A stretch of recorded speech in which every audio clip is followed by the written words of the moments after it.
Hello, my beautiful YouTube family. Welcome back to Maximilian's DC versus Marvel comic book review. This is episode number 2. So we are going to continue on with our issues that we left off with the last episode. So we'll go ahead and jump right in, and thank you for joining, and I hope you enjoy.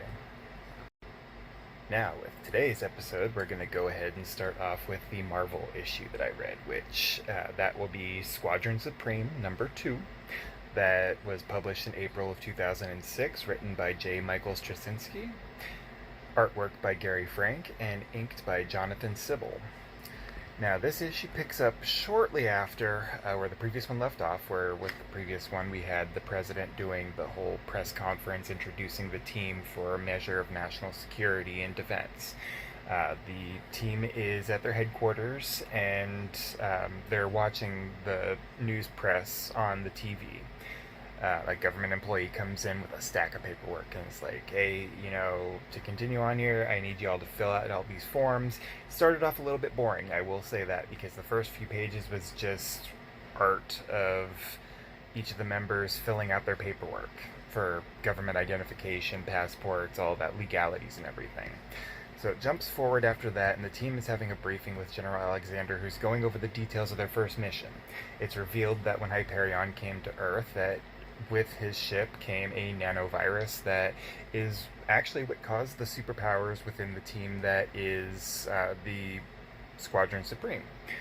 And while they initially thought that the virus was localized to Northern America, it ended up not being the case. It was a worldwide thing where different people across the world ended up getting these superpowers.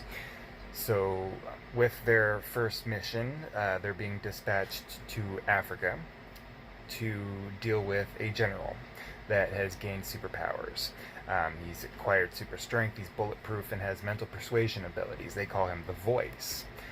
After meeting with the General Alexander, he calls Claire Debussy, or Zarda, aside, and they decide they want to call her Power Princess instead of Zarda. She's really against it, says some cryptic things about names, but she ends up accepting it for what it is and moving on. Jumps ahead to a day later where the team is flying into the Uganda-Salawi border. I hope I'm pronouncing that correctly. Master Menace is called out in the airplane that he's being afraid of the mission, and the team really just seems dysfunctional, really picking on each other, and they really don't seem to like each other. So that just seems kind of almost foreshadowing that they're not going to work very well, but, we'll see as the issues progress.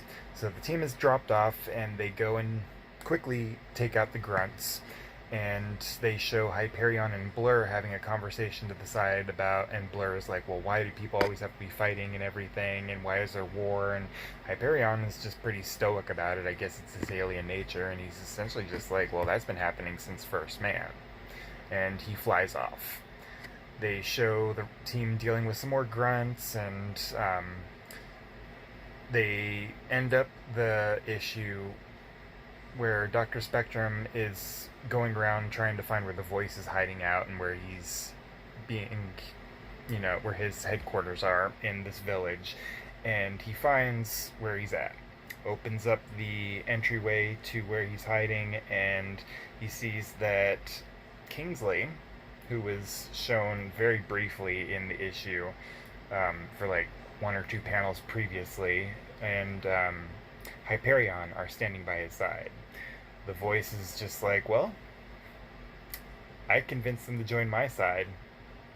And the issue ends showing and insinuating that he was able to persuade Dr. Spectrum in that same way, and they're going over, and the 4 of them, Kingsley, Hyperion, Dr. Spectrum, and the Voice, are going to deal with the rest of the team that is out in the field fighting. Now for the DC issue. DC issue that I read this week, or this episode, is Justice League number 2, released in December of 2011, written by Jeff Johns, artwork by Jim Lee, and inked by Scott Williams. A lot happens in this very short issue here. So we remember in the previous issue where we we're left off where Superman was approaching Batman to have a face-off after Batman and Green Lantern came to Metropolis investigating that alien box. So the issue begins in Central City Crime Labs, where Barry Allen, is being ordered to work on the Flash case instead of a homicide that happened fairly recently. The department head states that they can't continue working on homicides until they figure out the identity of the Flash, because, again, this is 5 years in the past. In the storyline where superheroes were not appreciated. So any of the masked superheroes were seen as vigilantes and bad. So they were really trying to get an idea about the identity of the Flash. Scene quickly shifts back to Metropolis, where Superman and Batman are having a standoff against each other. Batman has used all of his artillery, flash grenades, smoke bombs, all that stuff. And Superman has him in a choke, basically interrogating Batman about a similar box that he had experienced with another similar alien encounter that Batman and Green Lantern experienced in Gotham City. Green Lantern revives from being knocked out the previous issue and uses his power ring to wrap Superman in chains, which Superman quickly breaks free from. And Batman recognizes that Superman has worked into a frenzy prior to them arriving in Metropolis and insists that they need to talk to him. Fighting him is not going to work. He's too strong.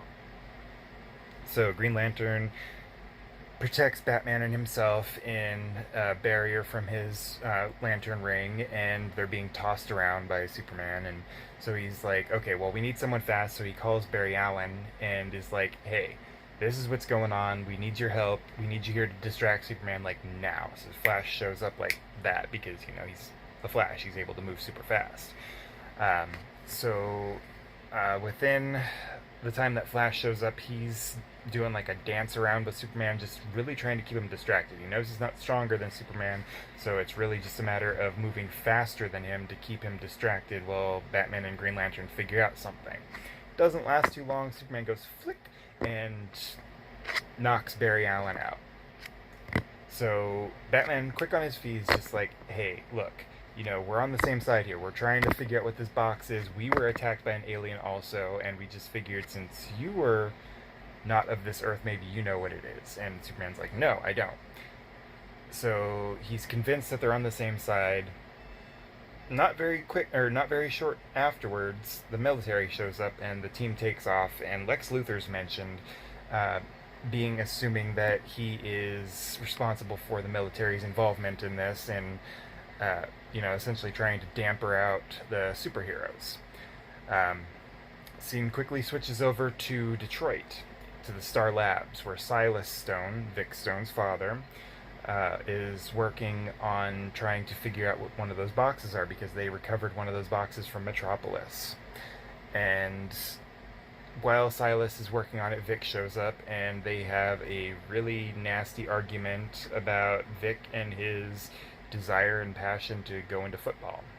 Silas is like, well, I'll pay for your college. We have the money. And it's one of those things. And Vic's like, but this is a scholarship. I could play ball. And Silas is just like, that's useless. They have a big falling out over that. So that quickly ends up switching back over to Superman, Batman, Flash, and Green Lantern in a warehouse talking about these boxes. They're having a little bit of back and forth, nothing too crazy about it. No one knows what it is, so there's really not much dialogue to be had other than, I don't know what this is. Then out of nowhere, both of the boxes activate, both in Metropolis, where the 4 of our superheroes are, and back in Detroit at Star Labs, and it explodes. Parademons come out of both of them, and the issue ends with Vic being incinerated by the box. Now for my ratings. For the Marvel issue of Squadron Supreme, issue number 2, I rate that one a 6.5 out of 10. I would have given it a little bit higher, but because it has great art, and when the action picked up, it picked up pretty quick. But it was really tough to get through the first part of it with the whole government paperwork and everything. It really felt like it was unnecessary for a superhero storyline, and it did leave with a pretty good cliffhanger, so I'm happy with that. But just because of that intro with dealing with the bureaucracy and the paperwork, I do give it a lower rating of a 6.5 out of 10. Now, for the Justice League issue, I do rate that one an 8 out of 10 because, again, great artwork. It was very action packed. It was a quick paced storyline. It didn't linger on anything for too long. I would have maybe given that a little bit higher also, but I feel like it did jump around from scenes a little bit too much, so that is why it ended up with an 8 out of 10. Thank you, my lovelies, for joining episode number 2 of Maximilian's DC vs. Marvel comic book review. Stay tuned for more episodes coming soon, and I'll be expanding also into doing a series of reviewing horror movies, so more to come with that. Be sure to hit subscribe below, like, and comment of what issues you may like to see in the future, or how even you would have rated both of these issues if you've read them. If not, definitely worth the read regardless. Have a great day.